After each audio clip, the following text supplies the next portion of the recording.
Assalamualaikum warahmatullahi wabarakatuh. Waalaikumsalam. Kami dari kelompok 4 yang beranggotakan saya Diah Ayu Lestari Kusuma Putri dan teman saya. Dan saya Muhammad Rizal Badrul Tamam. Di sini kami akan membahas tentang bab 7 dan 8. Tolong Rizal di share screen materinya.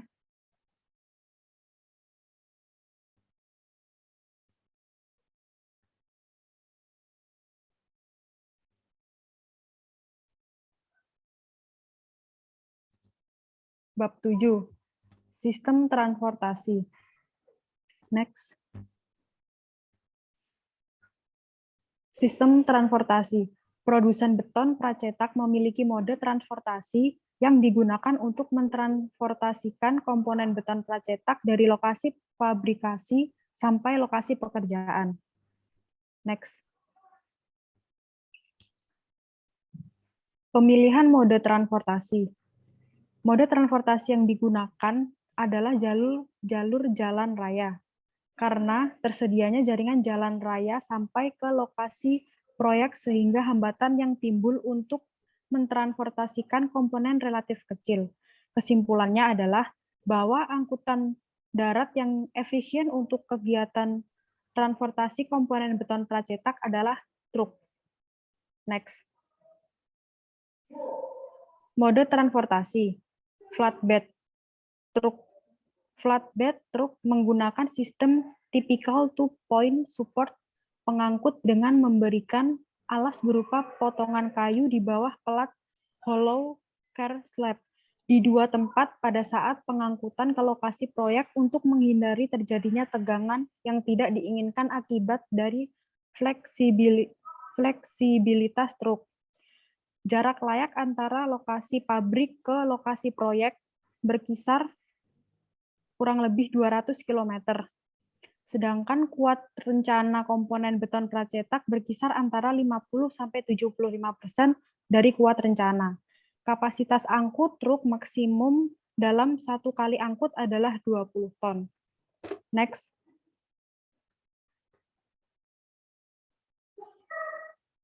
Sistem transportasi. Sistem yang digunakan dalam transportasi adalah sistem dua titik angkat yang digunakan untuk komponen double T, L-beam, hollow car slab. Jika komponen panel terjadi rotasi saat sistem transportasi pengangkatan, maka diperlukan lebih dari dua titik angkat. Jika ukuran komponen beton pracetak lebih dari dua titik angkat, sistem transportasi yang digunakan adalah Ricker system. Transportasi yang digunakan adalah truk trailer. Peralatan untuk memindahkan dari transportasi ke stockyard adalah tower crane. Dengan ujung balok terdapat kawat baja di bagiannya. Next. Untuk selanjutnya yaitu bab 8 tentang metode erection.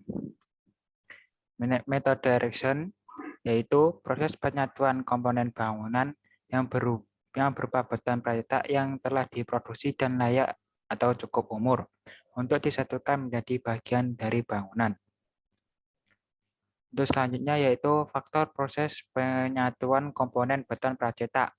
Yang pertama ada sistem struktur, yang kedua jenis alat sambung yang akan digunakan, yang ketiga kapasitas angkat kren yang tersedia, yang terakhir yaitu kondisi lapangan itu sendiri.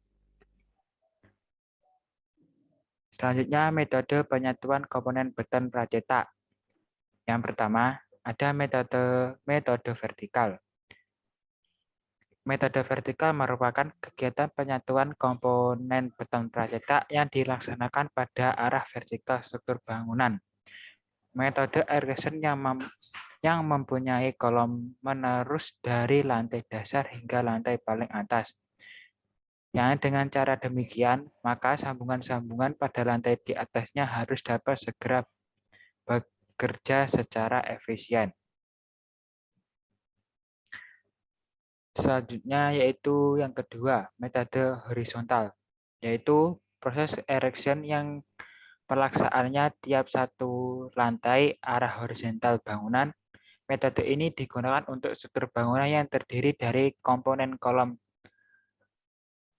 precast dengan sambungan pada tempat-tempat tertentu. Selanjutnya yaitu peralatan erection. Yang pertama, bangunan tinggi dengan jumlah tingkat lebih dari 16 lantai. Yang pertama, alat yang digunakan yaitu Fixed Tower Crane. Yang kedua, monorail system with Chicago bound. Yang terakhir yaitu guiding. Yang kedua, yaitu bangunan menengah dengan jumlah tingkat 5-16 lantai.